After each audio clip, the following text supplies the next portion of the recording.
So recently I was browsing YouTube, watching videos, looking at comments, and in one of the comment sections I spotted a familiar face. That familiar face was Jumbo, and if you had anything to do with the .io community back in the day, you would know that Jumbo was one of the most popular YouTubers in the genre. By the end of 2015, he had gained over 1 million subscribers and hundreds of millions of views. I remember watching his videos at that time because of his editing and skill at the games. But if you look at his recent videos, you can see that he has turned into one of those daily funny moments channels with dead memes plastered all over their videos. Stop it.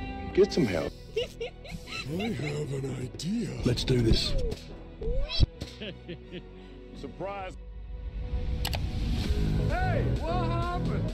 And he barely manages to reach 10k views a video, which I'll tell you is really bad for a YouTuber with this amount of subscribers. Throughout these few years, he made desperate efforts to revive his channel, but eventually he gave up. Anyway, all of this nostalgia made me want to check out a few of these games again, and also made me wonder about how .io games just silently slipped away out of popularity. So, sup, I'm Shadow, and today we're going to be talking about the rise and fall of .io games. To start this off, we have to go to the very beginning. In 2014, a game dev by the name of, sorry if I'm pronouncing this wrong, Matthias Valadares made a simple browser game and called it Cursors.io. And if you play it now, you might realize that it doesn't really look like the .io games you may know of now. However, it actually does. You see, what this developer had in mind is that he wanted to create a game with a giant lobby of players, and any player could join at any time without registration and just drop into the action. That will later symbolize the whole .io genre. Now this game didn't become popular at all, probably because it wasn't much fun. However, Matthias didn't give up, and after a year he showed the world his new project that would later become the representation of the whole genre, Agar.io. Hey guys, here's the dev of Vor.io, which is another one of his unsuccessful games. I made another game, I'd like you guys to try it out. You're a cell and you have to eat everyone else. Link to his IP address so people could join because this game was a test.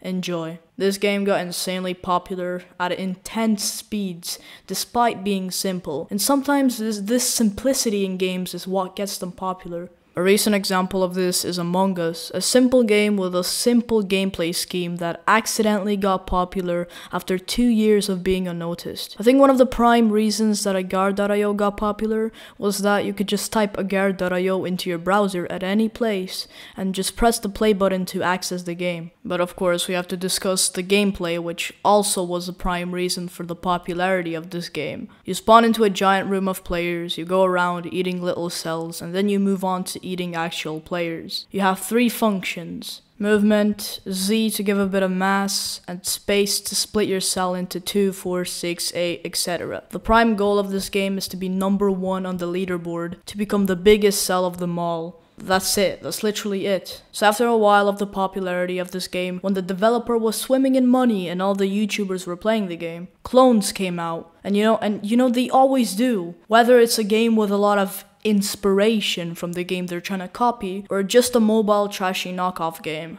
And this brings us to the second phase of .io games. On the 25th of March 2016, another game dev by the name of Steve House released his own .io game called Slither.io, which was definitely inspired by Agar.io. Once again, it didn't need any registration and it had similar gameplay. I think the main difference was how you kill people. In Agar.io, it's simple, just gobble up that enemy cell boy like your life depends on it. But in Slither.io, you have to get someone to bump into you to kill them. Like, what? Also, this game had snakes instead of cells, but who cares? In one of the old news articles that I found, it states that 3 months before the release of Slither.io, Steve House struggled to pay rent. And when the game blew up, he was earning about $100,000 in revenue per day. And if that's how much a game inspired by Agar.io made, then just think about how much Agar.io itself made. Probably to keep his .io game throne or just catch up on the hype again, Matthias Valadares released another .io game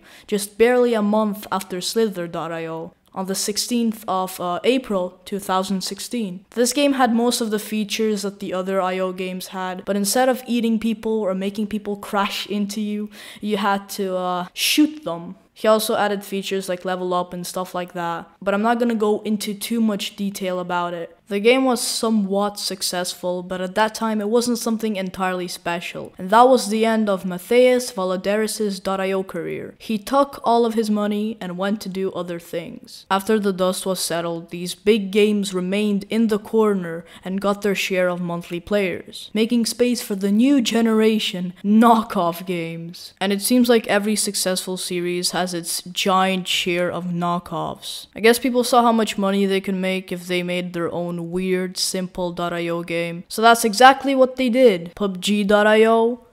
Wait, what? I can shoot? What the hell? I can shoot? Minecraft.io. I never thought I would be chopping down trees in a .io game. CSGO.io. Actually, this one's pretty cool. Check it out. It's called Crunker.io. But these games are one of the high quality clones. They're much worse.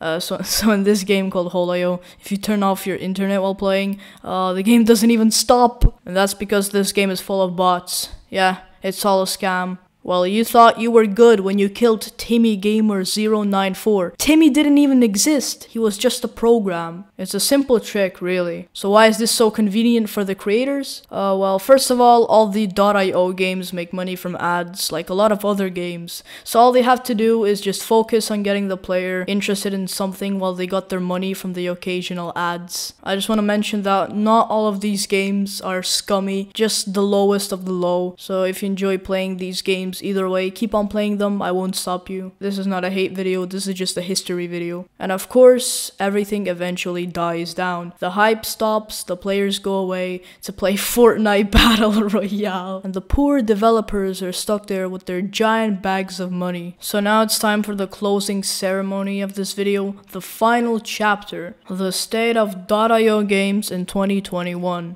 And I think the best way possible to find info about this is to actually try playing one of the games. And of course, I went with agar.io. Alright, so the game still has active players, but judging by the fact that when I loaded in, I was the 124th, I think the servers are definitely not fully packed with players. Oh, they added a lot of game modes into this since I last played. Battle Royale teams? They also added chests and stuff to keep the game alive, and of course disable your ad blocker. So the game is still up and running, and it's pretty addicting too, probably because of the nostalgia, but you won't see popular YouTubers talking about this game anymore. Same goes to pretty much all of the other .io games, and I could say now they are part of internet history. Thank you for watching this video. If you're new, leave a like and subscribe. That would be really appreciated. And also I forgot to mention what .io really meant. It's basically a domain for entities connected with British Indian Ocean territory. Basically like .us or .uk